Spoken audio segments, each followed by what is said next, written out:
बिस्मिल्लाहिर्रहमानिर्रहीम। रब्बी शरह ली सदरी वयस्सिर ली अमरी वहलुल उक़दतम मिन लिसानी यफ़क़हू क़ौली। अस्सलाम वालेकुम तमाम CSS एस्पायरेंट को और किसी भी कम्पिटिटिव एग्ज़ाम की तैयारी करने वाले स्टूडेंट्स को MK डिजिटल इंस्टीट्यूट अपने प्लेटफॉर्म पर वेलकम करता है।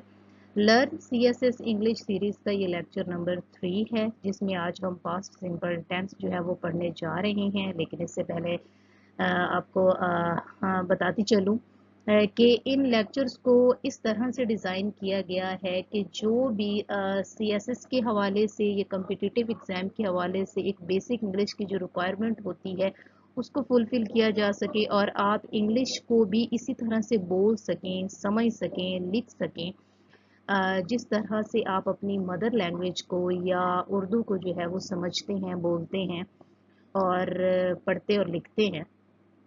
तो इसी तरह से इंग्लिश भी कोई बहुत बड़ी जो है वो रॉकेट साइंस नहीं है। आप इसके कुछ रूल्स को जो है वो फॉलो करके अपनी वोकेबलरी को इन्हांस करके, ग्रामर को अच्छा करके आप इंग्लिश को जो है वो बेहतर बना सकते हैं। तो इन लेक्चर्स में एक तो खसूसियत ये है कि इसमें उर्दू का टच है कि वो इसीलिए कि बहुत सारे स्टूडेंट्स जो हैं वो उर्दू में चीज़ों को समझते हैं। तो जब हम इंग्लिश ग्रामर को सीख जाते हैं और वोकेबलरी को इन्हांस कर लेते हैं तो ऑटोमेटिकली जो है वो लैंग्वेज उसी में जो है आपकी कन्वर्ट होना शुरू हो जाती है। इसके लिए ज़रूरी नहीं है कि आप इंग्लिश को सीखते हुए उर्दू को रिप्लेस करें। तो अगर आप उर्दू को समझते हैं तो इंग्लिश को आप उर्दू में सीखें और इंग्लिश में भी सीखें तो इसमें ये जो है आप इजीली इन चीज़ों को जो है वो लर्न कर पाते हैं और आहिस्ता आहिस्ता जो है वो आप मुख्तलिफ लैंग्वेज में जो है वो सोचना शुरू कर देते हैं। चाहे वो आप अरबी में सोचते हैं या इंग्लिश में सोचते हैं या पंजाबी में सोचते हैं या उर्दू में सोचते हैं, तो with the passage of time मुख्तलिफ लैंग्वेज पर जो है वो आपकी कमांड हो जाती है। और लेकिन जहाँ पर जो कि हमारी ज़रूरत इंग्लिश है, CSS की इंग्लिश के लिए, CSS के लिए इंग्लिश बहुत ज़रूरी है। तो इसके दो लेक्चर हो चुके हैं और अभी ये तीसरा लेक्चर है और इस लेक्चर के आखिर पर मैं एक अनाउंसमेंट भी करूँगी। तो जुड़े रहिए पूरे लेक्चर के साथ और हमारे चैनल को भी सब्सक्राइब करना ना भूलें। इसको लाइक भी करें, शेयर भी करें और कमेंट भी करें। तो चलिए चलते हैं आज के लेक्चर की तरफ।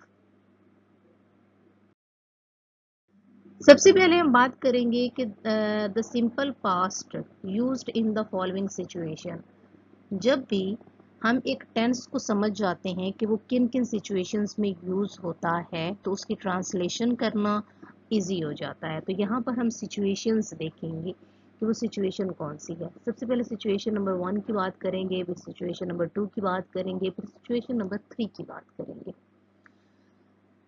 सिचुएशन नंबर 1 ये है कि to talk about a past event as simple fact of time with adverb as yesterday ago last etcetera. ये एडवर्ब्स हैं जो कि यहाँ पर मैंने हाईलाइट कर देती हूँ इनको। जैसे ही आप कोई सेंटेंस को जो है वो पढ़ते हैं और उसके अंदर जो है वो इस तरह के एडवर्ब्स यूज हुए हुए हैं और यहाँ पर बात हो रही होती है कि जब आप किसी पास्ट इवेंट का जो है वो आप जिक्र करते हैं तो इट्स मीन कि आप सिंपल पास्ट में जो है वो आप बात कर रहे हैं। अभी एक एग्जांपल हम देख लेते हैं।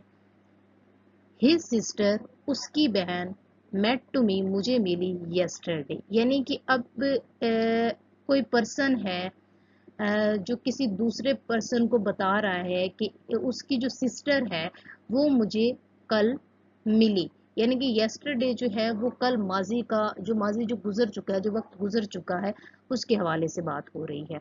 अब सिचुएशन नंबर 2 पर आते हैं। सिचुएशन नंबर 2 में है कि सिंपल पास्ट के अंदर यूज टू और वुड का लफ्ज यूज होता है। ये क्यों यूज किया जाता है?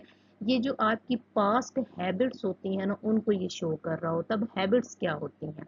हैबिट्स होती हैं कि जो काम आप बार बार कर रहे होते हो वो हैबिट्स होती हैं आपकी। जिस तरह से आपको स्विमिंग करना पसंद है, आप स्विमिंग करते हो और काफ़ी दफ़ा करते हो। गर्मियों में आपने एक स्पेसिफिक टाइम बनाया हुआ होता है तो उसको आप हैबिट्स के तौर पर भी ले सकते हैं। जैसे कि मैंने यहाँ पर लिखा है कि he use to bath daily in the swimming pool. यानी कि वो जो है वो ये काम किया करता था, यानी कि वो बात यानी कि बात लिया करता था रोजाना, किसमें, स्विमिंग पूल में। ठीक है। तो ये यूज टू का लफ्ज जो है वो पास्ट सिंपल में यूज होता है तब जब कोई भी काम आप बार बार कर रहे होते हो।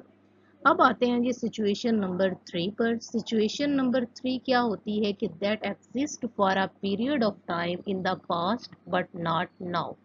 यानी कि एक ऐसा पीरियड जो माजी में तो एग्जिस्ट करता था लेकिन अब मौजूद नहीं है, जिसकी एग्जांपल आप ले सकते हैं, the Mughal ruled India for several hundred years. अब यहाँ पे कह सकते हैं कि जो मुगल थे उन्होंने हुक्मरानी की है इंडिया के अंदर कई सालों तक। अब मुगल का दौर अभी तो नहीं है, तो आपने क्या है कि आपने तीन सिचुएशंस को समझना है।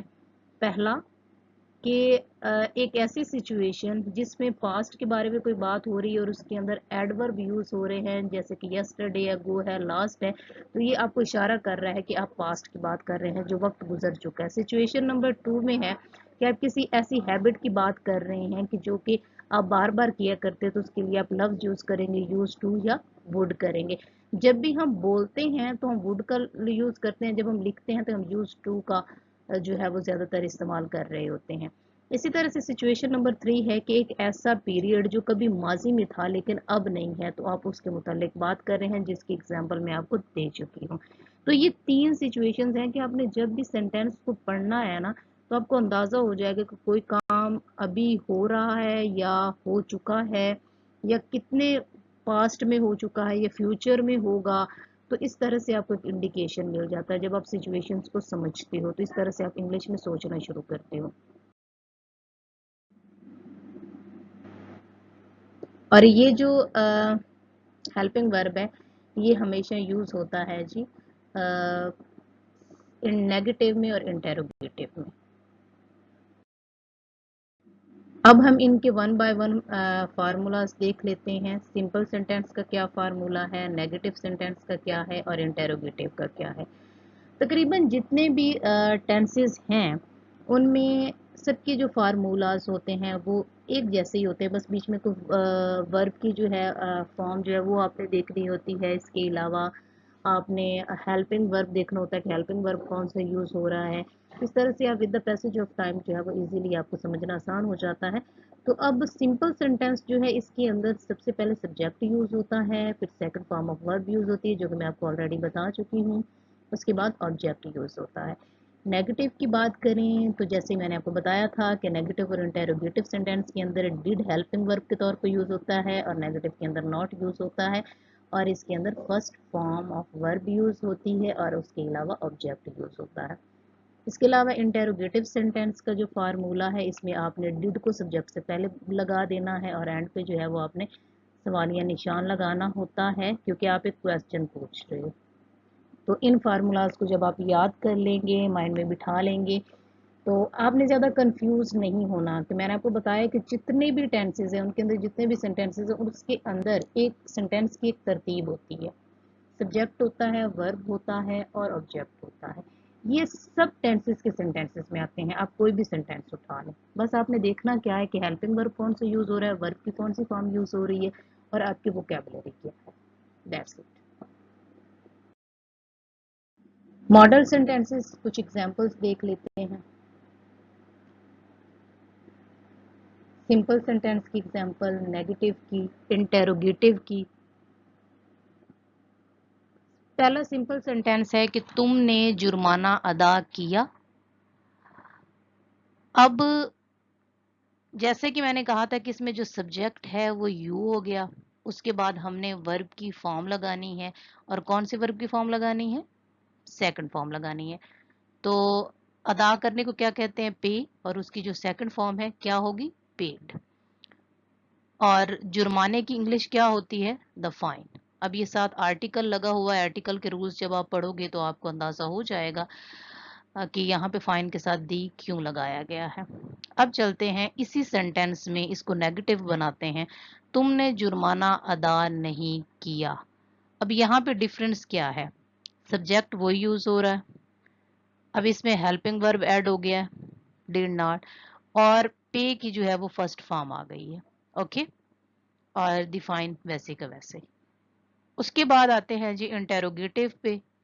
इंटेरोगेटिव में है कि क्या तुमने जुर्माना अदा किया, यहाँ पे एक सवालिया निशान होना चाहिए। उसके बाद जी है कि डिड यू पे द फाइन। अब हेल्पिंग वर्ब सब्जेक्ट से पहले आ गया, वर्ब की जो है वो फर्स्ट फॉर्म यूज हो गई और डिफाइन। ओके जी, अब एक और मॉडल सेंटेंस देख लेते हैं। उसने चाय पी थी। अब सबसे पहले तो आपको पता होना चाहिए कि इसमें सब्जेक्ट क्या है, उस, वर्ब क्या है, पीना, और काम किस पर हो रहा है, चाय पर, ये है ऑब्जेक्ट।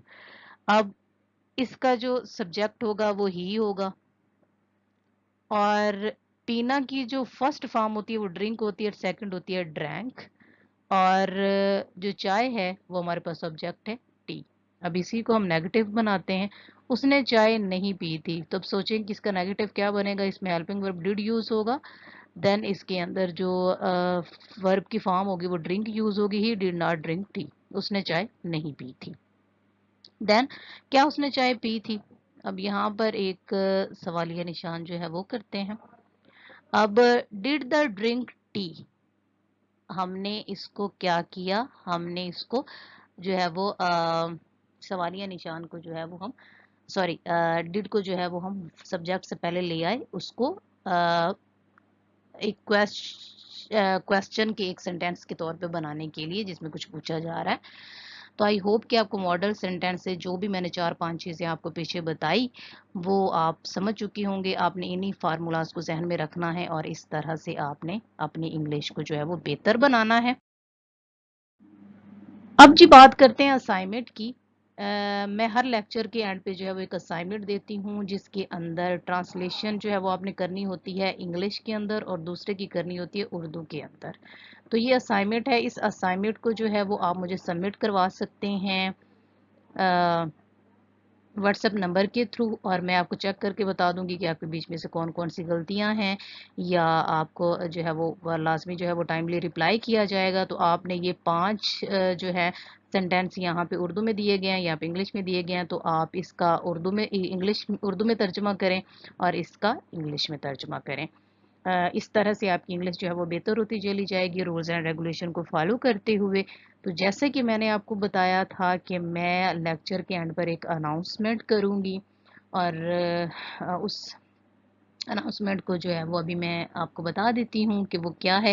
लेकिन आपने ये असाइनमेंट जो है वो मुझे व्हाट्सएप के नंबर के थ्रू लास्ट में सबमिट करवानी है जी। Safe CSS Journey with RSK Formula by MK Digital Institute। हम एक फार्मूला को यूज़ करते हुए CSS जर्नी को सेफ बनाने जा रहे हैं। इसकी डिटेल जो है वो इंशाल्लाह मैं किसी और लेक्चर में आपको बताऊंगी, लेकिन सबसे पहले मैं एक अनाउंसमेंट आपको बता दूं। 6 days online classes, duration 6 month, and CSS with 2 extra skills. हम CSS की कंपल्सरी सब्जेक्ट की जो है वो तैयारी करवाने जा रहे हैं, जिसमें 6 डेज़ की ऑनलाइन क्लासेस होंगी, और जो इसके अलावा इसका ड्यूरेशन जो है वो 6 मंथ होगा, और इसके अंदर आप 2 एक्स्ट्रा स्किल्स जो है वो आप सीखेंगे, और बहुत ही रीज़नेबल फ़ी के साथ जो है वो आप इस कोर्स को कंप्लीट करोगे। आपको जितनी भी डिटेल चाहिए होगी उसके लिए आप व्हाट्सएप नंबर पर जो है वो कांटेक्ट कर सकते हैं। तो इसकी खसूसियत क्या है कि एमके डिजिटल इंस्टीट्यूट लाया एक ऐसा फार्मूला जिसके ज़रिए आप घर बैठे CSS की तैयारी के दौरान खुद को बारोज़गार भी बना सकते हैं। CSS या किसी भी मुकाबले के इम्तिहान की तैयारी के लिए और नौकरी हासिल करने के लिए एक मखसूस और तवील अरसा दरकार होता है। इस दौरान अगर आपके पास एक ऐसी स्किल मौजूद हो जिससे आप घर बैठे इतना कमा सकें कि ना सिर्फ अपना बल्कि अपने अहले वयाल के भी अखराजात उठाएं, तो CSS की तैयारी और जॉब हासिल करने तक एक पुरसकून सफ़र तय हो सकता है जी। तो CSS या किसी भी मुकाबले के इम्तिहान की तैयारी, डिजिटल स्किल और इस्लामिक डेवलपमेंट कोर्सेज सीखें एक ही प्लेटफॉर्म और एक ही पैकेज में। ये जो तीनों चीज़ें हैं ये आप एक ही प्लेटफॉर्म से सीख सकते हैं। डिजिटल स्किल भी सीएसएस की तैयारी भी और इस्लामिक डेवलपमेंट कोर्सेज भी एक ही पैकेज में और एक ही प्लेटफॉर्म पर। क्योंकि जब आप सीएसएस की तैयारी कर रहे होते हैं तो सम टाइम जो है वो आपके लिए कोई सोर्स ऑफ इनकम नहीं होता, जिसके लिए बाज़ औक़ात तैयारी बहुत मुश्किल हो जाती है। और जब आपके पास एक डिजिटल स्किल होगी तो आप इजीली घर बैठकर जो है वो आप अपना एक टाइम बना सकते हो कि इस टाइम से इस टाइम तक जो है वो आप तैयारी करोगे और इस टाइम से इस टाइम तक जो है वो आप उस स्किल के ज़रिए कमाओगे। इसके अलावा कुछ इस्लामिक डेवलपमेंट कोर्सेज हैं जो लॉन्च किए जाएंगे, तो आप इनको जो है वो एक ही प्लेटफॉर्म पर जो है वो सीख सकते हो। एमके डिजिटल इंस्टीट्यूट इन तमाम सर्विसेज की क्लासेस का आगाज़ 1 अगस्त 2022 से करने जा रहा है और दाखिले इसके जारी हैं। तो आप दाखिले के लिए जो है वो व्हाट्सएप नंबर पर कांटेक्ट करके जो है वो सारी डिटेल हासिल कर सकते हैं। ये कैसा फार्मूला है, इस पर जो है वो डिटेल जो है वो इंशाल्लाह मैं जो है एमके डिजिटल इंस्टीट्यूट की तरफ से आप तक जो है वो पहुंचा दी जाएगी। तो आई होप कि आज का लेक्चर जो है वो आपको पसंद आया होगा। इंशाल्लाह नेक्स्ट लेक्चर में मिलते हैं, तब तक के लिए हमें दीजिए इजाज़त। अल्लाह हाफिज़।